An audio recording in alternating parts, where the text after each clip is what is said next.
Hvala lijepo gospodine potpredsjedniče, poštovani ministre, kolegice i kolege.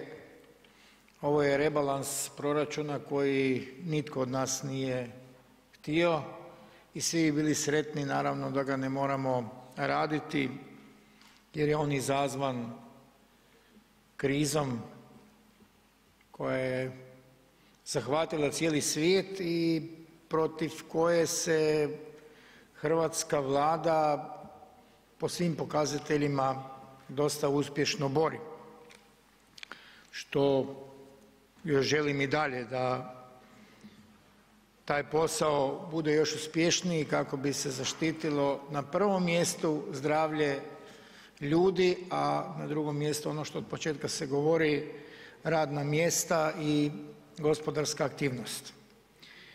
I baš iz tih razloga kao što je rečeno, dakle radi povećanih izdvajanja za zaštitu zdravlja ljudi, radi izdvajanja pomoći gospodarstvu odnosno zaposlenima s ciljem očuvanja radnih mjesta, radi pada naravno i gospodarske aktivnosti, prisiljeni smo, kao što je ministar i sam u svom uvodnom izlaganju rekao, u prvoj polovici godine, na početku godine u principu raditi rebalans proračuna.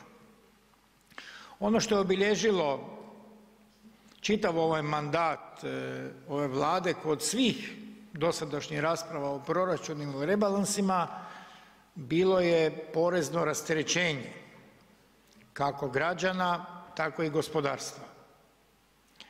Danas imamo situaciju da smo vjerojatno po prvi puta iz državnog proračuna vraćali novac onima koji su ga u državni proračun uplaćivali, koji ga uplaćuju. Oko 7 milijardi kuna je rečeno ovdje da je taj iznos. Nema tu neke velike mudrosti. Kriza je tu, moralo se intervenirati, proračun se mora rebalansirati, moramo se prilagoditi situaciji u kojoj se je država našla. Naravno iz tih razloga, odmah uvodno da kažem, Klub Hrvatske demokršćanske stranke, HSLS-a i HDSSB-a podržat će rebalans proračuna. Ministar kaže da se predviđa rast stope nezaposlenosti na oko 9,5%.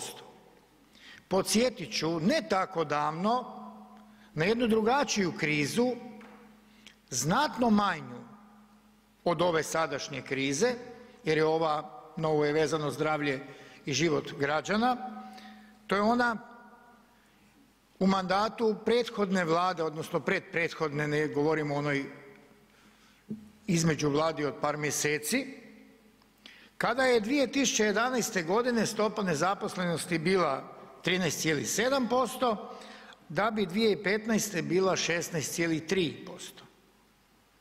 Dakle, to su neki pokazatelji koji su tu na stolu i moramo usporediti, posebno oni koji kritiziraju naravno rad Vlade, moramo usporediti ta vremena. Moramo usporediti snalaženje tadašnje Vlade u kriznoj situaciji, kažem drugačijoj kriznoj situaciji, sa snalaženjem aktualne Vlade u ovoj sadašnjoj kriznoj situaciji. Očigledno je da se ova Vlada u tome puno bolje i efikasnije snašla. Uštede na rashodima su naravno tu, a mene raduje da se ipak brinulo o tome da se ne rade prevelike uštede na uštrb investicija, da se ne zaustavljaju projekti kao što je to bio slučaj 2012. godine kada su neki projekti bili najavljeni za zaustavljanje kada su već donijete određene odluke, kada su kolala razna pismena da će se izgradnja recimo brze ceste od Cugovca do Križevaca zaustaviti i da će se postojeće što je izgrađeno konzervirati. Mene danas ovdje veseli da Vlada ima hrabrosti nastaviti sa projektima, sa takvim projektima među kojima se nalazi i toliko puta ovdje u hrvatskoj sabornici, ali i na prostorima Koprivničko-križevačke i Bjelovarsko-bilogorske županije spominjan Podravski ipsilon i nastavak njegove gradnje. I zbog građana s tog područja i zbog gospodarstva s tog područja kojima je nastavak te gradnje od životnog značaja je vrijedno ovdje reći da mi je drago, a ministar je već u nekim odgovorima danas na replike to nagovijestio, da će se taj projekt nastavljati i nastaviti. Malo sam si dao truda pa sam prikupljao neke podatke vezano za korištenje europskih sredstava na području vodoopskrbe i odvodnje.